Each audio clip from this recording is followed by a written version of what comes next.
One of the things I remember the most about that season is there was a lot of ebb and flow and there were a lot of ups and downs. It was a thing that, when the bowl game was over, we won the first ever school championship and we went to the first bowl game and played competitively versus Memphis.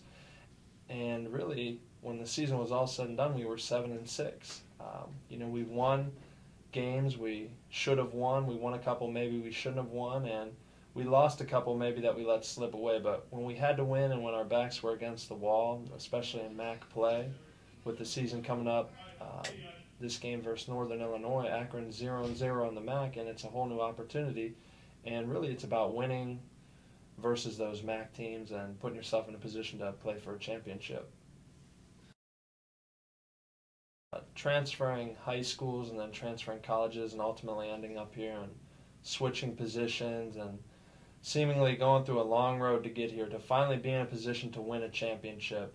And that final play when Luke Getzey dropped back with something like 13 seconds to go and threw that pass to Dominic Hicks, and I remember blocking my guy and just looking up downfield and watching the ball go. And I remember watching the TV copy and Mike Tirico going, "Are you kidding me?" And just go up there and kick a extra point to put us up by 31-30 with just a few seconds left, and thinking, man, it was kind of like my whole athletic career flashed before my eyes, and it was a really wonderful feeling. My family was up in the stands, and there was just a lot of emotions, a lot of happiness. I had some tears too, and getting the hats, and you really felt special, and it made you kind of stick your chest out, and you felt like, hey, this is something that it was all worth it, and to be here now and you're at an NFL stadium, it was just an unbelievable feeling.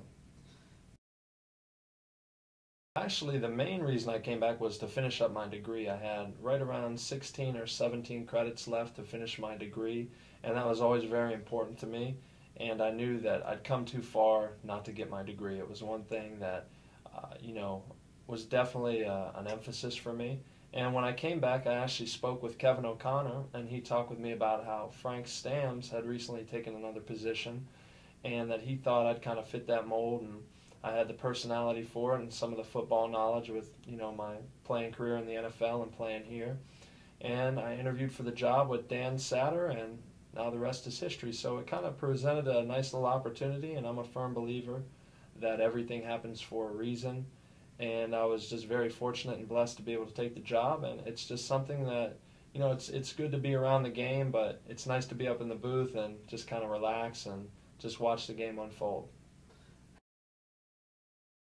Changed as opposed to I just kind of see things in a different light and from a different angle maybe. I still have a firm grasp of the game. I played on both sides of the football, so it wasn't like I was an offensive lineman my whole life.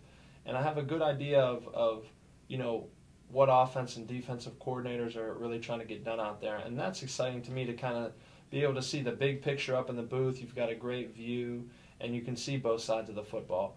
When I played and, ended up as an offensive lineman and played my career in the NFL as a lineman, it's one of the few positions in sports where you really don't see what's going on. You don't really see the running back, he's behind you. You don't see the receivers. You're just so locked in and obligated to your job, to blocking, that the game is kind of happening around you and you're kind of in a tunnel. So to be able to see the whole thing, that's pretty fun and that's interesting. And at the same time to have a little time to think and analyze before I open my mouth, where on the field it's basically strictly reaction. And when you're on the field and you prepare through the week, it becomes one of those things that things happen in a split second, and sometimes you can't even recall what exactly happened out there, whereas when you're up in the booth, you have a couple time, you have a TV replay at times, and it really slows the game down. Well, it was just, looking at it again, it's crazy because, you know, it was one of the few championships I've won in my athletic career, and just looking at it again now, I remember when we were at a men's basketball game being honored back in, I want to say, I don't know, the spring of '06, or I don't remember what was going on. And, it was really cool. I remember I had my Carhartt on, it was cold outside, and just holding the trophy and taking pictures with the camera phone and all that. And it did mean a lot to me, especially being from around this area. Akron the reality of it is Akron was a school the first time around that I kind of turned my nose up to and thought, nah, I don't think I'd ever be here. And then as things would have it, I ended up here and won a championship here and, played line here. And there's a lot of things that, position-wise, school-wise, things I didn't think would maybe happen. But to be able to come out in the end smelling like a rose and get an opportunity to play in the NFL and win a championship, it brings a lot of pride and a lot of emotions and a lot of feelings coming back, and it's just an awesome thing.